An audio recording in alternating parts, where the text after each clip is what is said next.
I'm Dr. M. Ibrahim, consultant physician and diabetologist, presently attached to the Memon Medical Institute Hospital. आज इस वक्त मैं जब आपसे मुखातिब हूँ तो आपको पता है कि हर साल की तरह इस साल भी 14 नवंबर को हम वर्ल्ड डायबिटीज़ डे सेलिब्रेट कर रहे हैं। इसका सेलिब्रेशन करने का मकसद एक यही होता है कि we create an awareness among the general public और कम्युनिटी में कि डायबिटीज़ की बीमारी जो बड़ी तेज़ी से खासकर इस मुल्क में फैल रही है उनसे कैसे बचा जाए और जिन लोगों को बीमारी है उनका बेहतर से बेहतर कैसे इलाज किया जाए। जैसा कि आपको पता है इस वक्त पाकिस्तान में 3.5 करोड़ लोगों को बीमारी है और कुछ 2 करोड़ से ज़्यादा लोगों को इस मुल्क में पता ही नहीं है कि इनको ये बीमारी है। हम उन्हीं लोगों को अब टारगेट कर रहे हैं जिनमें या ये बीमारी है उनको पता नहीं है या उनमें जो हम कहते हैं प्री डायबिटीज़ है। ये 2 करोड़ से ज़्यादा लोग हैं और कम से कम 1 करोड़ से ज़्यादा हमारे 10 साल की उम्र से ज़्यादा के बच्चे हैं जिनमें बेतहाशा मोटापा है। अब इसकी मेन वजह क्या है? क्यों ये बीमारी इतनी फैली हुई है?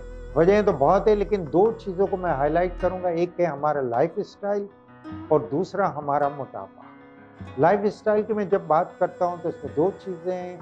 हमारी जो वेस्टर्नाइज़्ड लाइफ़स्टाइल या खाने-पीने हमारे और एक दूसरा है हमारी फिज़िकल एक्टिविटी। वेस्टर्नाइज़्ड लाइफ़स्टाइल की मैं जब बात करता हूँ तो हम जो खाना-पीना खाते हैं, फ़ास्ट फूड है, जो कोल्ड ड्रिंक्स है, जो जूसेस हैं, जो प्रोसेस्ड फूड है, आइसक्रीम्स हैं, वो ये चीज़ें जिसकी वजह से हमारे बच्चों में खासकर और जवानों में मोटापा बढ़ रहा है। जब हम लाइफ़स्टाइल में हम फिज़िकल एक्टिविटीज़ की बात करते हैं तो आजकल हम एक टर्म यूज़ करते हैं जिसको हम कहते हैं स्क्रीन टाइम।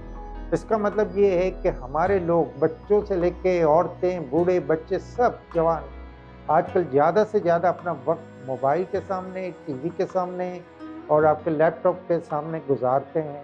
और ख़ासकर इन बच्चों की और जवानों की आदत है जब ये टीवी के सामने या मोबाइल के सामने बैठे होते हैं तो फिर ये कोल्ड ड्रिंक्स पी रहे होते हैं, ये आपके चिप्स खा रहे होते हैं और ये फिज़िकल इनएक्टिविटी है। ये एक मेन वजह है कि हमारे बच्चे मोटे हो रहे हैं, हमारे जवान मोटे हो रहे हैं और फिर इनमें शुगर की बीमारी फैल रही है। जब इन लोगों को मोटापा होता है तो मोटापा अपने साथ बहुत सारी बीमारियां लेके आता है।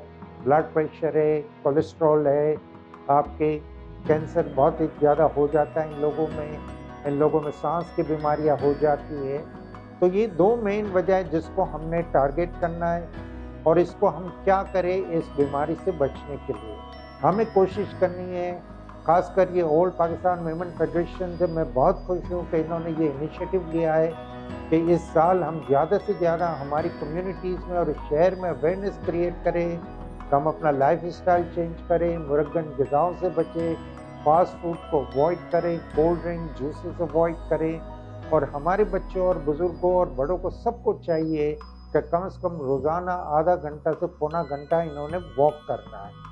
कम से कम टाइम इन्होंने टीवी के सामने, मोबाइल के सामने गुजारना है और अगर किसी को खुदा न करे डायबिटीज़ हो गई है तो हम उनको एडवाइस करेंगे कि आप आपके डॉक्टर से रजू करें और सारी चीज़ों का डॉक्टर की दवाइयों का बिल्कुल ईमानदारी से उनसे इलाज करवाएं।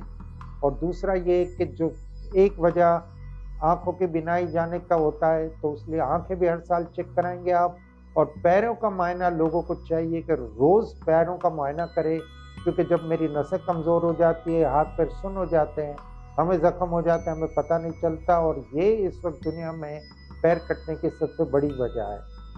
सो I look forward to that from the platform of All Pakistan Memon Federation हम सारी जमातें मिल के काम करें कि हम जॉइन हैंड टुगेदर और ये अवेयरनेस क्रिएट करें so we can ensure that we have a healthy nation, healthy communities और पाकिस्तान एक हेल्दी कंट्री बन जाए। Thank you very much. Pakistan जिंदाबाद।